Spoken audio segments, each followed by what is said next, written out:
महाराष्ट्र का सियासी घमासान आज दिन भर भी जारी रहा। एक और एकनाथ शिंदे ने अपना पार्टी व्हिप नियुक्त कर दिया और 34 विधायकों के समर्थन वाली चिट्ठी राज्यपाल को भेज दी गई। वहीं महाराष्ट्र के मुख्यमंत्री ने कहा कि जो भी हो सामने आकर बात करे। एकनाथ शिंदे ने अपना पार्टी व्हिप नियुक्त कर और 34 विधायकों के समर्थन वाली चिट्ठी राज्यपाल को भेज शिवसेना पर ही दावा ठोक दिया है। इस कदम के बाद महाराष्ट्र के मुख्यमंत्री उद्धव ठाकरे ने महाराष्ट्र की जनता से सीधे फेसबुक लाइव के जरिए बात की। उद्धव ठाकरे ने जनता से कहा कि शिवसेना और हिंदुत्व एक ही सिक्के के दो पहलू हैं और दोनों को कभी अलग नहीं किया जा सकता। उद्धव बोले, 2014 का चुनाव हमने अपने दम पर और हिंदुत्व के मुद्दे पर लड़ा था। हमने उस वक्त भी कठिन परिस्थितियों से चुनाव लड़ा था। इस बात का ध्यान रहे कि 2014 के बाद जो लोग बोल रहे हैं कि शिवसेना बाला साहेब ठाकरे वाली नहीं रही है, वो लोग ध्यान रखें कि नई शिवसेना से ही हमें मंत्री पद मिले। अभी विधान परिषद का चुनाव हुआ, इसके बाद सभी विधायक एक होटल में थे। मैं वहां गया, वहां पर भी मैंने कहा था कि शिव सैनिक मेहनत करते हैं, जनता भरोसा करती है, लेकिन हमारे लोगों को साथ में रखने के लिए जद्दोजहद करनी पड़ती है। शरद पवार ने मुझे कहा था कि मैं बात करना चाहता हूं। उन्होंने कहा कि आप मुख्यमंत्री का जिम्मा संभाले, कांग्रेस, रांकापा और शिवसेना को एक साथ काम करना होगा, तो आप ही नेतृत्व संभाले। सोनिया भी फोन करती है, इसके पीछे मेरा कोई स्वार्थ नहीं है। इन्हें सभी ने मुझे मदद की है। मुझे कुर्सी पर बैठने का मोह नहीं है, मैं जबरदस्ती इस कुर्सी पर नहीं बैठना चाहता, मगर जो कुछ भी कहना है वो सामने आकर कहें। एक तरफा ये कहना कि मैं शिव सैनिक हूं और फिर ऐसा काम करना। कहावत है कि कुल्हाड़ी में लकड़ी का हत्था लगा होता है और वही पेड़ काटता है। पार्टी से गद्दारी ठीक नहीं है। शिंदे मुझसे बोलते तो मैं इस्तीफा दे देता। अगर आप चाहते हैं कि मैं सीएम की कुर्सी पर न रहूं तो बोलें। विधायक अगर मुझसे बोलते हैं तो मैं कुर्सी छोड़ दूंगा। जब तक शिव सैनिक मेरे साथ हैं, मैं हर चुनौती का सामना करूंगा। जो कहते हैं कि मैं शिवसेना का नेतृत्व करने लायक नहीं हूं, तो मैं उन्हें तवज्जो नहीं देता। मैं संकटों से जूझने वाला शिव सैनिक हूं। शिव सैनिक बोले कि मैं पद छोड़ दूं तो मैं छोड़ दूंगा। उद्धव ठाकरे नहीं चाहिए तो भी सही है, पर मेरे सामने आकर ये बात करो। आप फेसबुक लाइव देख रहे हैं तो मुझे बताएं कि आप मुझे सीएम पद पर देखना चाहते हैं। आप सामने आकर बात करें और मुझसे ये बात करें तो मैं पद छोड़ने को तैयार हूं। केंद्र सरकार ने सेना के साथ मिलकर सेना में भर्ती प्रक्रिया के लिए अग्निपथ योजना का ऐलान किया है, लेकिन अग्निपथ के चलते जिन युवाओं की परीक्षा पहले ली गई है, उनकी भर्ती रद्द कर दी गई है। सेना में अग्निवीरों की भर्ती के लिए नई भर्ती का ऐलान किया गया है, लेकिन अग्निपथ योजना के चलते भारत सरकार द्वारा पहले की भर्ती रद्द कर दी गई है, जिससे भावनगर के युवा आक्रोश प्रदर्शन करने सड़कों पर उतरे। गुजरात के भावनगर में कई युवाओं ने एआरओ जामनगर द्वारा ली जाने वाली फिजिकल और मेडिकल टेस्ट पास कर लिए थे, लेकिन उनके लिखित परीक्षा नहीं हुई थी। अब इन युवाओं के सपने चकनाचूर हो गए हैं। ऐसे में युवाओं ने सड़कों पर उतरकर विरोध प्रदर्शन किया और रैली निकालकर कलेक्टर को आवेदन दिया। सौराष्ट्र समेत गुजरात के हजारों युवा आर्मी और एयरफोर्स की मेडिकल और फिजिकल परीक्षा में पास हो गए हैं, लेकिन लिखित परीक्षा नहीं होने से उनकी भर्ती अधूरी थी और अब अग्निपथ के चलते भर्ती प्रक्रिया को स्थगित कर दिए जाने से हजारों युवाओं का भविष्य अधर में लटक गया है। 700 જેટલા વિદ્યાર્થીઓ ભાવનગરના જે આર્મીની તૈયારી કરતા હતા, તે અમારી જે રેલી હતી તેમાં અમે ફિઝિકલ અને મેડિકલ પાસ કરેલું છે અને અમે એમાં અમારી લેખિત પરીક્ષાની રાહ જોતા હતા। છેલ્લા દોઢેક વર્ષથી અમે તૈયારી પણ કરી છે લેખિત પરીક્ષાની, તો આ અમારી રેલી અગ્નિપથ યોજનાને કારણે રદ કરવામાં આવી છે।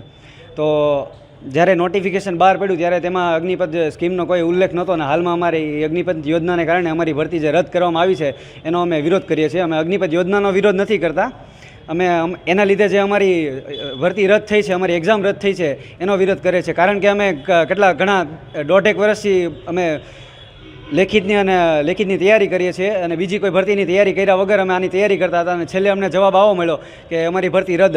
જ્યારે ફેબ્રુઆરી 2022માં રાજનાથસિંહને પત્ર લખવામાં આવ્યો ત્યારે એમને એમ કીધું હતું કે 20 થી 25 દિવસમાં તમારી એક્ઝામ લેવાશે, પણ હજી એનો અને હાલમાં પરમ દિવસે જે એવું જાહેર કરવામાં આવ્યું કે અમારી ભરતી રદ, તો અમે જે પૈસા બગાડ્યા, અમે જે મહેનત કરી, અમે જે સમય બરબાદ કર્યો, એનું શું થશે? बिना इजाजत वडोदरा कॉरपोरेशन कार्यालय की इमारत में शूटिंग शुरू कर दिए जाने पर काफी हंगामा देखने को मिला। वडोदरा में ऐतिहासिक खंडेराव मार्केट है, जहां सब्जी मार्केट के साथ साथ वडोदरा कॉरपोरेशन के ऑफिस भी है। यहां सुबह सुबह सैकड़ों लोग सब्जी और फलों की खरीदारी के लिए पहुंचते हैं, लेकिन आज यहां सुबह 7 बजे से ही फिल्म डायरेक्टर हंसल मेहता और उनकी टीम द्वारा शॉर्ट फिल्म सर्कल का शूटिंग शुरू कर दिया गया। फिल्म की शूटिंग के लिए खंडेराव मार्केट का मुख्य प्रवेश द्वार बंद कर दिए जाने से व्यापारियों और फिल्म की टीम के बीच घर्षण देखने को मिला।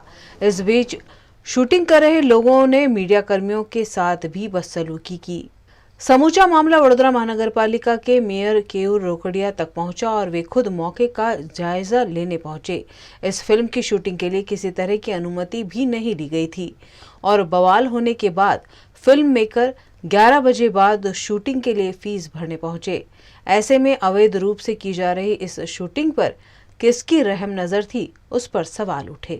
અહીં આગળ જે પિક્ચરનું શૂટિંગ કરવા આવી છે એની તદ્દન જાણ અમને લોકોને કરી નથી અને શૂટિંગ કરવા જે રીતે આવ્યા અંદર પાર્કિંગમાં આવેલા મને તો ખ્યાલ જ નથી કે શૂટિંગ કરવા આવ્યા એમનો બધો માલ સામાન જે એમને ઉતાર્યો એવી રીતે તો શૂટિંગ કરતા હશે અમને શૂટિંગથી તો કોઈ અમને કોઈ એને ક્વેરી છે જ નહીં કે અમને કોઈ વિરોધ નથી શૂટિંગથી કરો પણ જ્યારે આમ જનતાને એટલી તકલીફ પડે તો મેં એમના જે મેં એક શૂટિંગ ઉતારવા એટલે માથી બે ભાઈઓ આવેલા મારી પાસે એમને મેં કીધું કે તમારા મેન ઓથોરાઇઝ પર્સન કોણ છે કે જેની સાથે હું વાત કરી શકું બરાબર છે એ કહે છે કે અમે બધા આવે છે અમને બધા આવે છે મેં કીધું જે બી મેન હોય તો મને કહો મેં કીધું સાહેબ તમને કોઈ લેટર છે તમારી પાસે કે અહીં આગળ શૂટિંગ ઉતારવાનો તો બોલે એવો લેટર નથી બોલે અમે વાતચીત થઈ ગઈ છે તમારી સાથે વાત કોર્પોરેશન ઉપરથી જોઈ શકે છે એવું તો છે જ નહીં શૂટિંગ નીચે ચાલે છે ઉપર કોર્પોરેશન ઓફિસ છે એ કોર્પોરેશનની ઓફિસમાંથી કોઈ મેમ્બર તમને કહી નહીં શકતું કે ભાઈ તમે શૂટિંગ બંધ કરો અને શૂટિંગ ચાલે છે તો તમારી પાસે ઓથોરિટી લેટર છે તમે પરમિશન લીધી છે તમારી પ્રાઇવેટ પ્રોપર્ટી હોય તો અમને એનાથી કોઈ વાંધો નથી આ આમ આદમીની જગ્યા છે બરાબર છે આમ જનતા જઈ આગળ હજારો પબ્લિક ખંડેરાવ માર્કેટમાં હજારો પબ્લિક અવર જવર કરતી હોય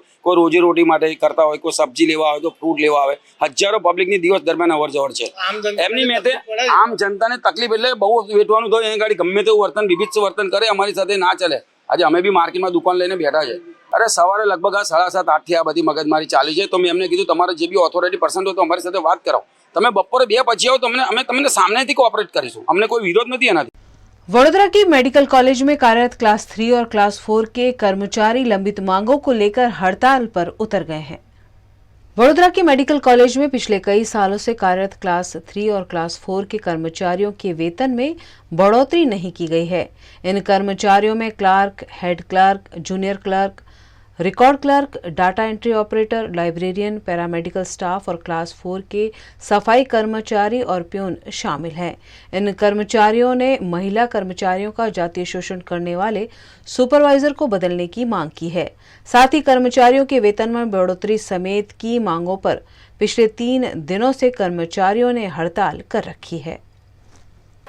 અમે વર્ગ 3ના કર્મચારીઓ છે અને અમે પગાર વધારા માટે સ્ટ્રાઇક કરેલી છે। અત્યારે અમને 10,000 પગાર આપવામાં આવે છે પણ અત્યારે બધી વસ્તુના ભાવ વધારો થયો છે જેની માટે અમે સ્ટ્રાઇક કરી છે કે અમને પણ પગારો વધારો આપો। आज बड़ौदा स्थित मेडिकल कॉलेज जो है वहाँ पे सालों से काम करते नौकरी करते सफाई कर्मचारी एवं क्लास 3 के जितने भी कर्मचारी हैं वो काफ़ी वर्षों से यहाँ पे नौकरी करते हैं। उनकी मुख्य मांगनी उनका वेतन बढ़ाना चाहिए और साथ में जो आउटसोर्सिंग एजेंसी का सुपरवाइज़र है जिन्होंने स्त्रियों का सम्मान नहीं करके उनके साथ छेड़छाड़ी की है ऐसे सुपरवाइज़र को तात्कालिक तौर से बर्खास्त करना चाहिए, ऐसी हमारी मुख्य मांग है। फिलहाल अभी 105 से भी ज़्यादा कर्मचारी हड़ताल पे जुड़े हुए हैं। अगर हमारी जो मांगे हैं वो पूरी करने में नहीं आएगी तो ये हड़ताल ज़्यादा से ज़्यादा उग्र बनेगी और आगे सरकार को भी इसकी जवाबदारी जो करनी चाहिए वो भी हम लोग कलेक्टर के थ्रू राज्यपाल को मिलने की कोशिश करेंगे। पिछले 15 साल से कर्मचारी काम कर रहे हैं। डीन साहब को जब बोला तो उन्होंने बोला पगार वधारा मेरा हाथ में है नहीं। विभागीय नियामक श्री ने भी बोला कि पगार वधारा करना वो हमारे हाथ में है नहीं। तो इस सब की जिम्मेदार सरकार है। भारतीय जनता पार्टी की जो सरकार है उनका जो मिनिमम वेजेस बोर्ड है वो लास्ट में 2014 में रिव्यू हुआ था, उसके बाद रिव्यू हुआ नहीं है, जिसके चलते इनका जो बेसिक है वो 276 रुपये और 283 रुपये है। हम चाहते हैं कि वो बोर्ड जल्द से जल्द रिव्यू हो जाए और तमाम कर्मचारी का जो वेतन है वो मिनिमम वेजेस बोर्ड बढ़ा दे ताकि ये कर्मचारी की समस्या जल्द से जल्द दूर हो सके। काफ़ी दिक्कतें हो रही है, जितने भी कर्मचारी हैं जिनके बच्चे अभी स्कूल में एडमिशन लेने के लिए भी उनके पास इतने पैसे नहीं होते हैं, आगे पीछे से कहीं से भी पैसे करके उनके एडमिशन करवाते हैं। फीस एक तरफ प्राइवेटाइजेशन बढ़ गया है, फीस का जो स्ट्रक्चर है वो भी बढ़ गया है, ये कर्मचारी उसको अफोर्ड नहीं कर सकते। इवन एक बार जो आप देखने जाए तो सरकारी स्कूलें सब बंद हो चुकी है। इसके अलावा जो इनका जो दिन बरोज का जो खाने पीने का सामान लाने का होता है वो भी काफ़ी महंगा हो चुका है, ट्रांसपोर्टेशन महंगा है। ये सब ऑटो से शटल में आते थे, वो पहले 5 रुपये शटल में आते थे, अभी 20-20 रुपये देना पड़ता है। तो जो नौकरी करने आते हैं इनका आधा सैलरी तो उनके ट्रांसपोर्टेशन के खर्चे में चला जाता है, बचत तो कुछ होता नहीं है। तो सारे कर्मचारी काफ़ी परेशान हैं। वडोदरा की खासवाड़ी स्मशान के नवीनीकरण में मराठी समाज द्वारा आपत्ति जताए जाने के बाद मामला गर्मा गया है। वडोदरा की खासवाड़ी स्मशान के नवीनीकरण में मराठी समाज द्वारा इस्तेमाल की जाती जगह को तोड़ दिया गया है, जिस पर मराठी समाज ने आपत्ति जताते हुए आंदोलन की बात कही है। इस मामले विवाद बढ़ने पर भाजपा और कांग्रेस के नगर सेवक आज मौके पर पहुंचे। वडोदरा की सांसद, मेयर, डिप्टी मेयर, स्थायी समिति अध्यक्ष समेत सभी ने मौके पर पहुंचकर स्थिति का निरीक्षण किया। पूरे शहर के अंदर सबसे बड़ा जो स्मशान गृह है खासवाड़ी स्मशान, उसका जब अगले दिनों में वडोदरा महानगर पालिका जब रिनोवेशन करने जा रही है और वो भी सांसद श्री ने पावर ग्रिड कंपनी के साथ बात की और पावर ग्रिड कंपनी के माध्यम से कॉरपोरेशन ये पूरे स्मशान गृह का रिनोवेशन करने जा रही है, तब महाराष्ट्रीयन समाज के काउंसिलर्स द्वारा हमारे सामान्य सभा के अंदर जो प्रश्न उठाए गए थे, तब मैंने उनको आश्वस्त किया था कि यहाँ से 1 फुट भी जगह महाराष्ट्रीयन समाज की हम नहीं लेंगे। उससे ज़्यादा कुछ दे के उसका पूरा वो जहाँ पे ये विधि कर रहे हैं 10 मिनट की विधि, उसका भी समाधान किया है, जहाँ पे उनको पूरी व्यवस्था मिले, एक अच्छा आयोजन हो सके।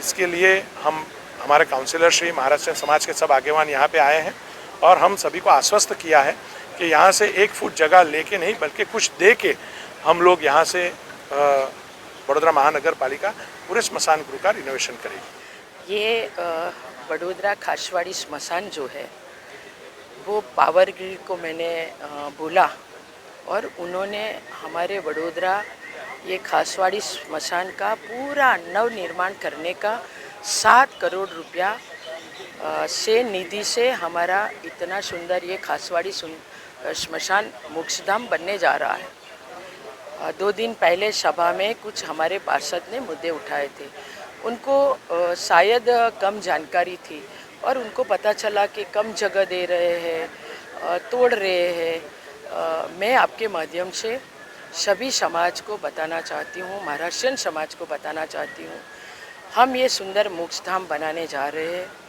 आज पार्षद और मेयर सी भी साथ में है, ऐसा कोई भाव नहीं है, न ओडी छोटी दे रहे हैं, इनको जितनी ज़रूरत है उतनी हम देंगे।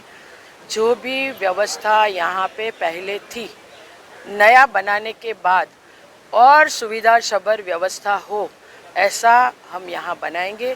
महाराष्ट्रियन समाज की बाहर भी पूजा विधि होती थी और अंदर भी होती थी, उसके बाद वो घाट पे जाते थे, तो सब परिवार के लोग विधि जो करते थे, उसके बाद कितने लोग बाहर भी खड़े रहते थे, उनको बैठने की भी सुविधा नहीं थी।